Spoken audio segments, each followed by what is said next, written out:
So in this chapter, we'll be taking a look at economic growth and what it means. So the definitions in this chapter are actually pretty simple to understand. So just going straight into it. So actual growth is considered an increase in real GDP. So when let's say an economist is saying we've seen the economy has seen actual growth, it means a real GDP. And remember, real means adjusted for inflation has increased basically, and that's how you can measure actual growth. It makes sense. If GDP goes up, your economy has grown. So real GDP, like we said, is just the output of an economy, but it's adjusted for inflation, hence the real.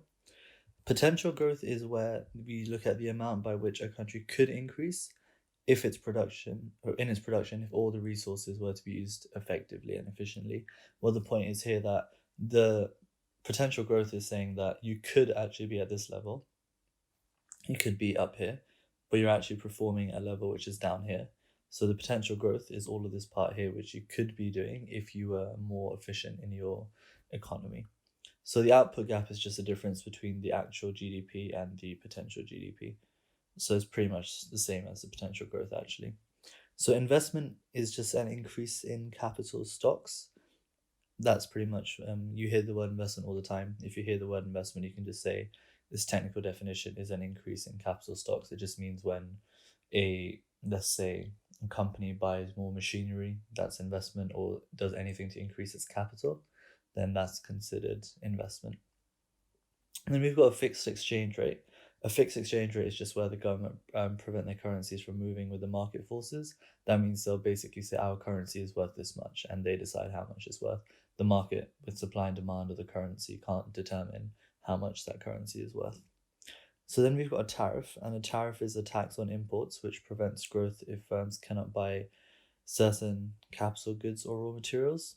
So what that basically means is it's a tax on imports. So if I want to import, let's say, some cheese from France, then if that has a tariff, that means I get taxed on the import.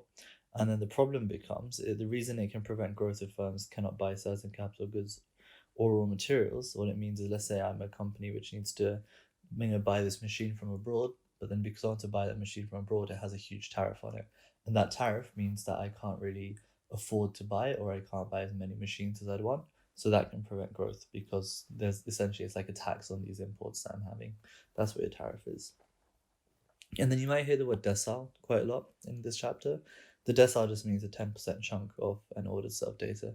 So imagine if there's some data which is ordered from smallest to largest.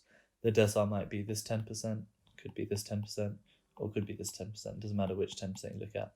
But all of these 10% chunks would be different deciles. That's pretty much all a decile is. So that's pretty much it for economic growth. There's not too much to know in this chapter either, so should be okay, and I will see you in the next video.